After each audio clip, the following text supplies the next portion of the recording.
This week we are beginning a new series in the adult education ministry of Grace United Methodist Church in Winfield, Kansas, entitled At the Table: Freedom, Understanding, Reconciliation, and Grace. The round table represents the church, the community of faith, whether it be a local congregation or a denomination. The four inscriptions on the table represent the prevailing values of contemplation and dialogue. Freedom to think for oneself. Secondly, understanding, standing under another's right to think for themselves. Reconciliation, living and working with those with whom we disagree.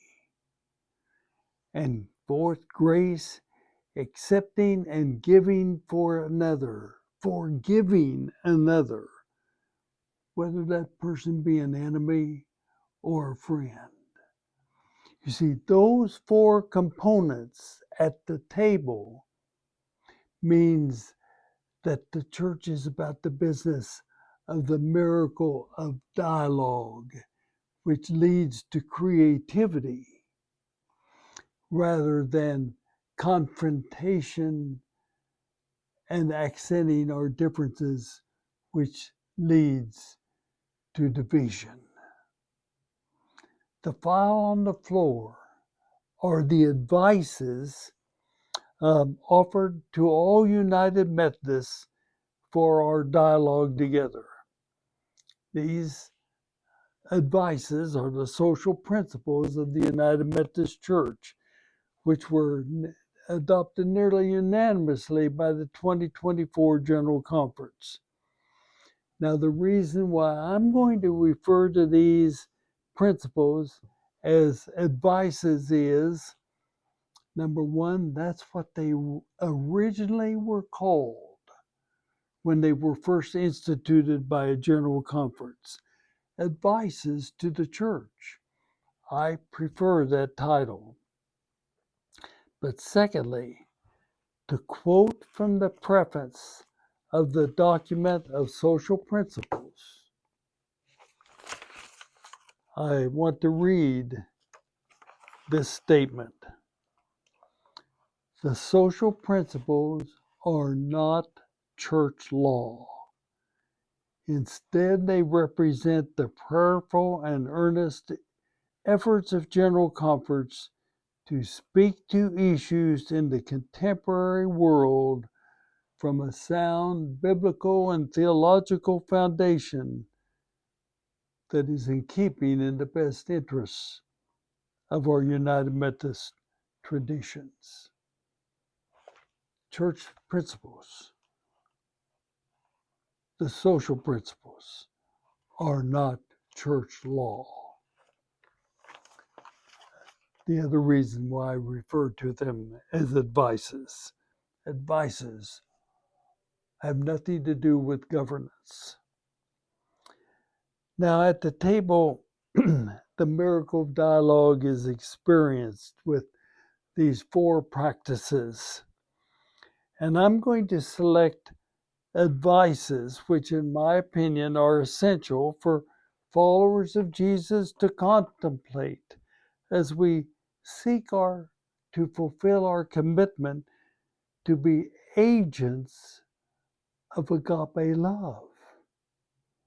That's what we're called to be, the manifestation of agape love. And we look at this in terms of the preamble,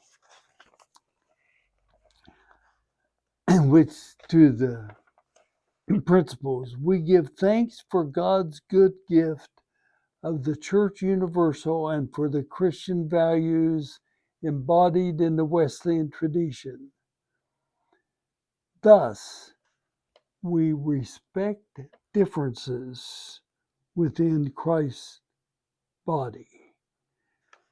Differences are a precious gift and a daunting challenge. They can stretch the church's capacity to live and minister faithfully. We acknowledge that the church is a living body gathered from the many and diverse parts of the human community. The unanimity of beliefs, opinion, and practice have never been characteristic of the church from the beginning.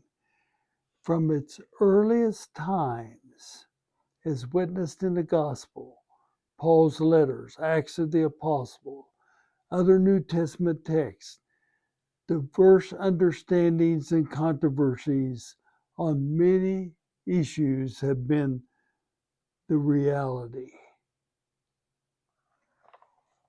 You see, advices are not church law. Advices dealt with in the spirit of understanding, reconciliation, grace, and freedom create the miracle of dialogue. And in that dialogue, which involves listening and sharing and disagreeing, creativity emerges. We want to be a part of a community of faith that nourishes contemplation and dialogue, nourishes and builds upon differences of opinion that something new can emerge rather than taking the route without understanding freedom, reconciliation, and grace. Without those four, differences lead to division. But we're a part of the miracle of dialogue at the table that leads to conversation, acceptance, creativity in our mission of agape love offered to God's world. Now, this week, just to begin our journey, we begin to explore the first section of these advices, and it's entitled Creation in Peril. Fascinating topic because we're all aware what's happening to the created natural order. To quote from the advices that we're asked to consider, global warming and climate change are already creating extreme conditions that threaten the entirety of life on Earth. Over-industrialization, widespread deforestation, and over-reliance on fossil fuels are but some of the human activities that have contributed to the buildup of greenhouse gases such as carbon dioxide, methane, and nitrous oxide in the Earth's atmosphere. Climate scientists warn that the window of opportunity for reversing the negative effects of global warming and climate change is rapidly closing.